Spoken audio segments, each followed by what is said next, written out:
You see right here, this is how you make a Dragon Ball arcade game that people outside of Japan want. And right here is a Dragon Ball arcade game that people within Japan don't even want to play. So let's just explore why that is. So with the recent news that Dragon Ball Super Divers is failing to meet Bandai's expectations, I figured now is the perfect time to recollect the simpler times of when Dragon Ball Heroes came out, from its rise to its unexpected fall. But before we approach the origin of this arcade game, I'll be a little bit remiss if I don't mention the Dragon Ball Z Data Card series, which is basically a video game card game made by Dimps. I'm gonna be honest, I'm learning about this for the first time right now. So before Dragon Ball Heroes, there was Data Card Dragon Ball Z, then there was Data Card Dragon Ball Z 2, then Dragon Ball Z Bakuretsu Impact, and then Dragon Ball Z W Bakuretsu Impact, and then there was Dragon Ball Z Dragon Battlers. The last one I'm actually a little bit more familiar with because that was the first game to debut Super Saiyan 3 Vegeta and Broly.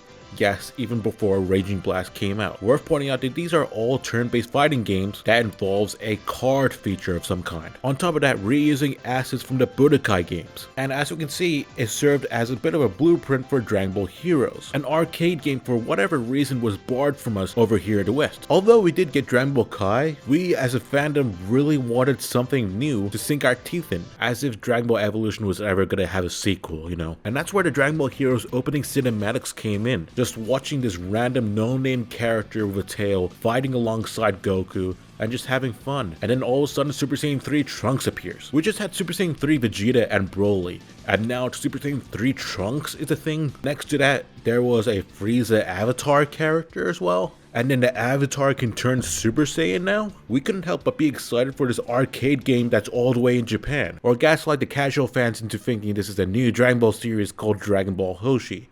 That was a whole thing. I've seen people purposely import the cards from Japan just so they can visit Japan and then play the game in one of their arcade stores. Judging from the camera recorded gameplay, it seems very intuitive, even if the text is in a different language. You just put the cards down, move them to where you need to put them, do the QTEs, and then see the cool animation. Later on, they released a port of this game to the 3DS, meaning that you can play this game at home or on the go, except outside of Japan. And to rub it in our faces even more, Dragon Ball Heroes Ultimate Mission had 2 follow-up sequels, as well as having an exclusive crossover with Dokkan Battle. Furthermore, once we reached the XenoVerse era, Dragon Ball Heroes started importing those characters into their game, moreover, including characters that we have yet to see in XenoVerse 2, like Super Saiyan 4 Gohan, Broly, that demon guy, that demon girl, and basically every other Dragon Ball game, including Dragon Ball Legends Shallot. Shallot's not even a XenoVerse 2 character still. Why? Nevertheless, Bandai did give us a bit of a substitute for Dragon Ball Heroes. It's just what do we get? What do we get? What do we get? What do we get? You get People of Conton City, have you been to the Hero Coliseum yet? So yeah, we just got the Hero Coliseum as a trade-off. What's funny is that Japan used to gatekeep Dragon Ball Heroes from us, and I remember specifically that they invited the Dragon Ball content creators to their livestream showcasing the Hero Coliseum. For whatever reason, I can't find a livestream archive of this, but I definitely recall that the person leading the showcase, one of the Bandai representatives, he asked Rhymestyle and the other content creators if this looks or feels like Dragon Ball Heroes. To a lot of people that might not sound like a big deal, but to me that's like saying Voldemort's name out loud. Like, I'm under the impression that Japan just does not want us to know anything about Dragon Ball Heroes, which is probably deserved after what happened to Dragon Ball Evolution. Regardless, we still wanted Dragon Ball Heroes, and then came a glimmer of hope called Pokken, a Pokemon fighting game by the people who made Tekken, aka Bandai Namco. I must have unlocked a hidden memory for a lot of you because I don't think people talk about Pokken anymore. Nonetheless, just like Dragon Ball Heroes, Pokken was also an arcade fighting game that people wanted to be released on home consoles. And it did, it got released on the Wii U and then again on the Switch. Why don't we not talk about this game anymore again? Anyhow, if Bandai can release an arcade game to home consoles and let gamers from outside of Japan play it, then maybe if we shout loud enough, then Bandai could listen to us and bring Dragon Ball Heroes to us. Not gonna lie though, we were also in a pretty good time with Dragon Ball media at this point. I mean, we got a new series, games are getting good again. The Dragon Ball online community was expanding, meaning that there were a lot more translators out there. So even though the Dragon Ball Heroes Victory Mission manga was a promotional manga for the Dragon Ball Heroes games exclusively in Japan, it was just something nice to read. Plus, it was nice to know what are the names of these avatar characters. It's just a shame that Toriyama made a character called Beat and then killed him off in Dragon Ball Super Broly. Dragon Ball Heroes Victory Mission did end, or it had a really long hiatus and then ended last year officially, mainly due to Toyotaro taking on his work for the Dragon Ball Super manga, and that's just another piece of Dragon Ball media to fix on our plate. God damn, we were straight eating back then, and now that Dragon Ball Diamonds ended, dude, I feel like we're starving again. Like, remember when Dragon Ball Super ended in 2018? And then we got Super Dragon Ball Heroes? I mean, yeah, we got Dragon Ball Super Broly, and it was awesome, but it just couldn't compare to the slop that was Super Dragon Ball Heroes. Like, the very first episode was Super Saiyan 4 Goku versus Super Saiyan Blue Goku, and it took 50 episodes to finally realize who is the strongest between these two characters. There was a Super Dragon Ball Heroes manga that just came before the series. It was made by Nakayama Yoshitaka. It had a completely different style approach, which is kind of strange. Look at the top of his head!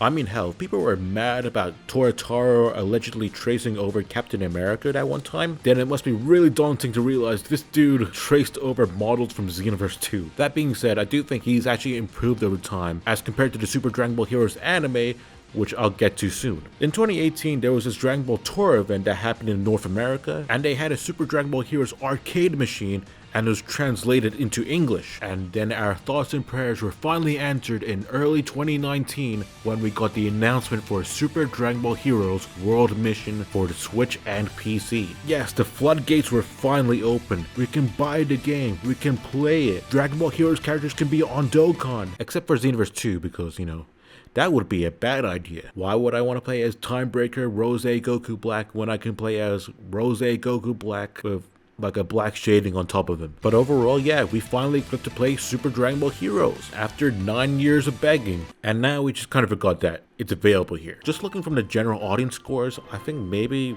we just kind of overhyped it and expected way too much. It wasn't bad or anything, but compared to other turn-based fighting games like Dragon Ball Fusions, it maybe was a bit lackluster, or maybe all the charm is with the arcade machine in which you actually place the cards in, like as if you're in Yu-Gi-Oh! It reached a point in which it was pretty cool to see the models being updated from the old Budokai 3 style, but I never saw anyone ask Bandai to update World Mission. Plus, we were just kinda okay with the Super Dragon Ball Heroes anime, even with its monthly releases, until it reached the Meteor Mission arc, and oh my god, just why? Like, the early Super Dragon Ball Heroes episodes were just fine, nowhere near as bad as early Dragon Ball Super. People loved the Goku vs Hearts fight, and there were so many key moments from this anime that people generally loved. But now they transitioned into this SFM animation, which is offensive to any SFM animators, I'm sorry about that. And now the last remnants of Yamamoto's designs, in anime form at least, is being used for opening cinematics for this game franchise. It's kind of sad to even realize that. But if you want to experience the Meteor Mission arc without scratching out your eyes, then I highly recommend the manga version, because hey, at this point the creator is actually doing a good job of illustrating the arcs. Unlike the Super Dragon Ball Heroes Avatars manga, which I'm gonna be honest, I really don't like at all. I would love to do a video on that one day. It's really just like the Dragon Ball Heroes Victory Mission manga, except the main protagonist is kinda unlikable. But speaking of the Victory Mission manga,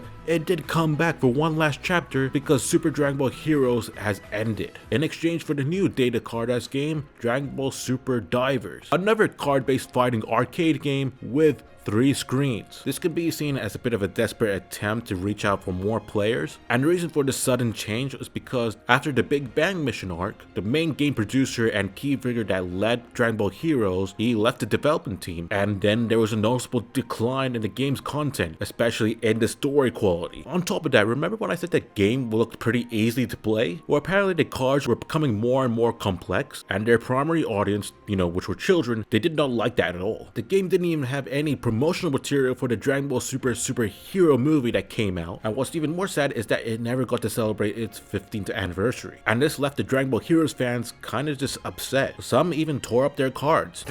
Know your fucking place, trash! Even though Super Dragon Ball Heroes was still accessible through Dragon Ball Super Divers arcade machines. The major downside is that you could not buy the Super Dragon Ball Heroes cards anymore. Ohio gozaimasu, my fellow Dragon Ball Heroes player. I heard that you were trying to find more Dragon Ball Heroes cards, but you can't find them anywhere. It just so happens that I have 3 packs right here. I'll give it to you under one condition.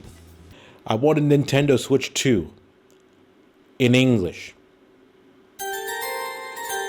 Supposedly the Super Divers gameplay is actually good, but hardly anyone is playing it because they lost one of the main key factors of why these arcade machines are special to these people. It only focused on the main Dragon Ball stories, you know, Dragon Ball Z, GT, and Super, and totally neglected any what-if stories, what-if transformations, the things that made Dragon Ball Heroes so special. Again, remember early Dragon Ball Heroes when we were all excited for those opening cinematics featuring the what-if transformations? Because it was new, it was exciting. Dragon Ball Super didn't even exist then. Now we're at a point where Dragon Ball Daima only had 20 episodes, and we're back to having no new series once again. And now you're saying you don't want to do anything new? They really need to reconsider this, because at this moment, Dragon Ball Super Divers is failing really badly. People only go to those arcade machines just to play the Heroes game mode, and it's being rumored that they supposedly want to remove it, but given the current situation, the game will survive at most another 2 years before being shut down completely. Furthermore, it's been speculated that Super Dragon Ball Heroes World Mission will be delisted from the Nintendo and Steam store at some point, but this speculation only comes from the fact that the anime music pack DLC has been removed from both digital stores, so get them while it's still hot. So in conclusion for Dragon Ball Super Divers, it's unfortunate that it had big shoes to fill in, and it failed to do that. The best thing that came out of this franchise was the one-shot Dragon Ball Super Divers manga by Toyotaro, because we got to see him illustrate his own version of the Saiyan saga. And there's this Dragon Ball Super Divers Let's Super Dive manga made by the same person who made the Super Dragon Ball Heroes Avatars manga, which I've seen no one translate for whatever reason. And in conclusion for Dragon Ball Heroes, all I'm gonna say is rest in peace. You're an arcade game that everyone demanded outside Japan that for some reason still didn't buy. Nevertheless, I will still cherish those memories of rewatching those anime openings, from the very first one to Galaxy Mission, God Mission, and the other Super Dragon Ball Heroes ones. I just pray that Dragon Ball Super Divers has a way of turning itself around.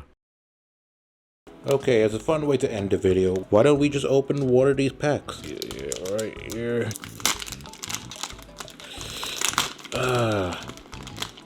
By the way, these come with a little gummy. Be sure, firstly, one, it has gelatin in it. I can't eat it. But also, it expired in 2024 in November. So, there's that. Let's see what we got.